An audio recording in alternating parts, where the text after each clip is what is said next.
distributions can be considered egalitarian.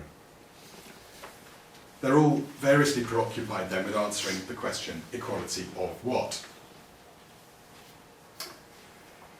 The vigorous debate between these thinkers all broadly takes place within the space of Sen's question. Yet when we turn from that debate to Rancière's work, it's immediately apparent, I think, that he's barely, or indeed or only incidentally, concerned with establishing of what there should be equality, and that his work on equality is concerned with an entirely different question or set of questions.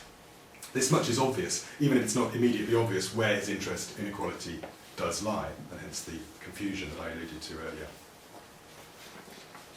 The gulf between the questions which preoccupy egalitarian liberals in the Anglo-American philosophical tradition and Rancière's work can be located, can be probed, by looking again at Sen's comment that every normative theory of social arrangement that has at all stood the test of time seems to demand equality of something. The rider that has at all stood the test of time is intended to consign to the dim and distant past, to label as irrelevant any such theory which does assume that some people are in some sense subhuman or innately slavish and therefore undeserving of equal treatment. For Rancière, however, such an outlook, regressive though it may be, cannot be so quickly dispensed with. And indeed, one could say that all of his work on equality is situated in the space which precedes the field of investigation delineated by Sen's question. In other words, for Rancière, the problem of inequality is precisely the problem that social arrangements exist in which some people are treated as though they were indeed subhuman or innately slavish. While there may be few people, as Sen's rider calmly asserts, who would be prepared to stand up and argue for inequality of that sort as a matter of normative theory, fewer than in Aristotle's day perhaps, or indeed in Nazi Germany, Rancière's work is premised on the notion that wherever there's a situation of entrenched inequality, then there's a party to that relationship which is, in a non-trivial sense, seen and heard, perceived as subhuman. This is the point he makes in his contestatory reading of Aristotle and Plato in the first two main chapters of La Mésentente. In a situation of entrenched inequality, those whose equality is denied, those whom Rancière names les sans part, who are denied a share, une part, in the political life of the community, are in a substantial sense not perceived as fully human. Their grievances, should they try to voice those grievances, are heard not as meaning-bearing language, but as less than human, animal-like groaning. What Rancière calls politics, which happens rarely, far more rarely than what's usually understood by the term politics, is described by him in La Mésentente as a process in which those who are sans part presuppose and assert their equality. It's a coming into being of political subjects, a process he calls political subjectivation. And this process, by its very nature, is also, at the same time, a reconfiguration of the perceptual or sensory order of that particular corner of the shared social world.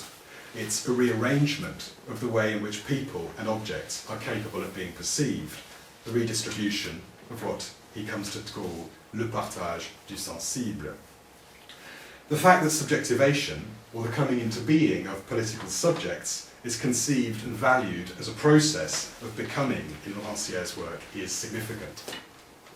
No sooner have those who were formerly sans part, formerly, let us say before, sans part, entered the space of political recognition, then the concern which Rancière's egalitarian theory once had with them and their gradual emergence simply evaporates. That concern, that interest simply evaporates. The fact that Rancière's theoretical interest breaks off so abruptly here says something significant about what equality means in his work, and shouldn't, in my view, simply be regarded as an indication of a weakness in his theory, as Zizek has done. Certainly, it means that Rancière's egalitarianism is far from a total theory. Rancière has little to say about the inscription of the revolutionary event, one could say. He's got little to say about the inscription of the revolutionary event, but in my view this shouldn't distract attention from the fact that Rancière's distinctive contribution to emancipatory politics lies elsewhere. or else when. It's to be situated before the event, just as the sphere in which his egalitarianism operates precedes and is distinct from the space of inquiry delineated by Sen's question. To say that Rancière isn't interested, theoretically, in the inscription of the revolutionary event, or that he isn't interested in an understanding of equality in distributive terms, is in fact to say much the same thing. Neither implies that the theory is defective, but both sharply delineate the precise sphere of its particular contribution.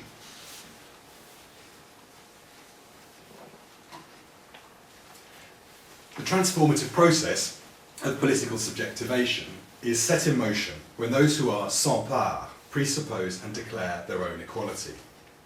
Declaring and presupposing equality are not all there is to subjectivation in Rancière's account, but those are the elements that I'm going to be focusing on in a moment.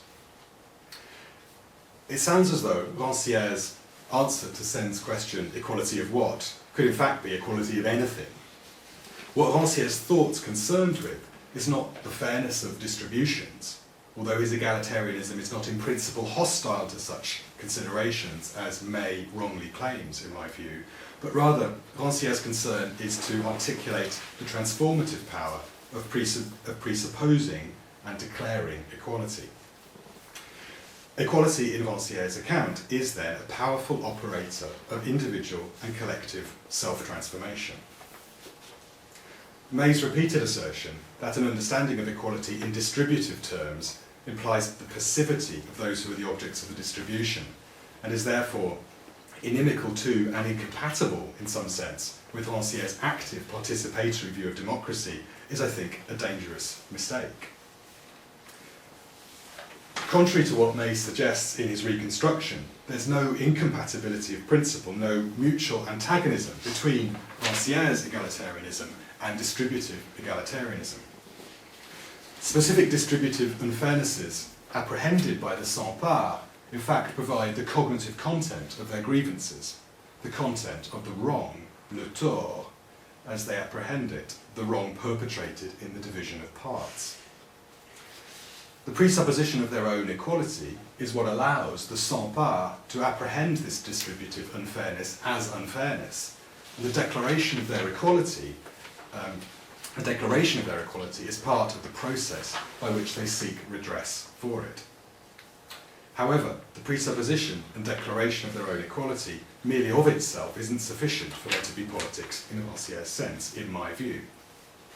Indeed, this is precisely the point of his new emphasis in chapter 2 of La Mésentente on the wrong, on le tort, which is done to those who are sans part. This new emphasis on le tort is what distinguishes this mature work of political theory from the preparatory essays in the first edition of Au bord du politique. Rancière's distinctive account of declarative equality is concerned with the mechanics of the transformative process of subjectivation and the reconfiguration of the space of perception which this simultaneously brings about. Rancière's account is concerned with the acts of self-assertion by those who are sans part. Yet those acts are meaningless and can't exist without a specific grievance, a content to the grievance or tort. Now, it's my suggestion that the content of this grievance will inevitably be expressed in distributive terms. Indeed, it doesn't make any sense to talk in structural terms about those who are sans part without accepting that when they engage in egalitarian political struggle, they're cognizant of the sense in which they're unequal. They're cognizant then of la part or les parts of which they think they've been deprived, of which they are sans. And by contrast, Todd May's interpretation of Rancière's understanding of equality unhelpfully and implausibly opposes it in principle to and severs it from distributive theories of egalitarian justice. These are supposedly concerned with an inferior form of equality, which May terms passive equality. And I've got two quotations from May's first book on Rancière, which illustrate what he means by passive equality. To centre political thought on a distributor, to render people passive and to place equality at the end of the political process, these elements form the scaffolding of passive equality. The second quotation. The animating idea behind passive equality is that some form of equality is to be ensured by an institution for the sake of those whose equality is at stake. It's to be given, or at least protected, rather than taken or enacted by the subjects of equality. By contrast, when it comes to the active equality with which Rancière is said to be concerned, participation is not distributed, May says. It's not granted, or protected, or allowed, or fostered. It's not given at all, it's taken. In his second book, On Rancière, May sets out to bring Rancière's work into dialogue with specific examples of political struggle, including an Algerian refugee campaign for citizenship in Montreal, the first Palestinian Intifada, the Zapatista movement, a food cooperative in South Carolina, and an anarchist press in Oakland, California. May's choice of examples is very much in keeping with the sorts of examples Rancière discusses in his own work. Yet it seems to me that by the logic of May's own analysis of Rancière's concept of equality, there's no reason why May shouldn't have discussed other self-organising grassroots political organisations of a distinctly different political hue. The Conservative Party's free schools policy, to name one currently being talked about, the Tea Party movement, even new far-right groupings such as the English Defence League. Each in their own different ways is hostile to, or at least not especially interested in, the state as a distributor.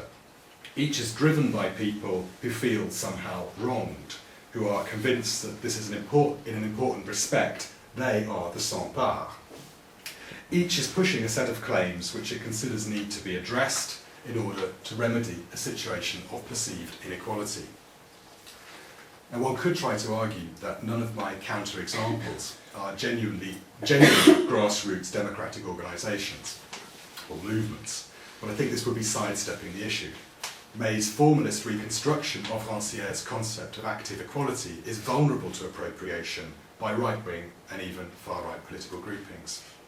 And indeed, May seems to be vaguely aware of this danger when he briefly, in the first book, evokes Rancière's continuity with the anarchist tradition, and he separates that tradition into the libertarian anarchist tradition and the communist anarchist tradition, and he very quickly seeks to place Rancière in the second category, leaving aside the first, more problematic. French and US-American political history over the last 5 years demonstrate that forms of political engagement which strive to foster direct participation by ordinary citizens in the political process, even if they tend to occur first on the left, are not for that reason safe from appropriation by the right. And the innovative use of new media, for example, to cultivate a sense of participatory involvement among ordinary citizens in the presidential campaigns, respectively, of Barack Obama and Ségolène Royal, was quickly adopted by their opponents on the right.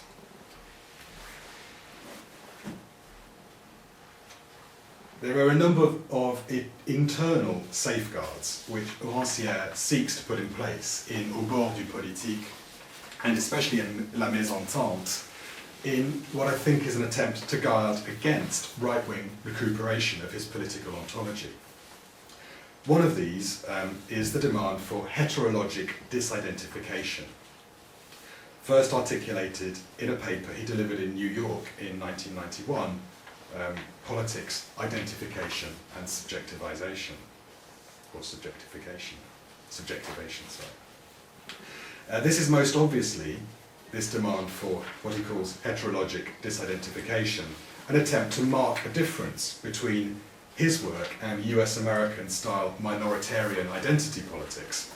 And this is how I've characterized it in the book, in my book, in a claim that Rancière will echo in more muted tones in La Mésentente. Political subjectivation is held to involve what he calls an impossible identification with the other, heteron, in other words, an impossible identification with the other, which thereby places the subject between given identity categories.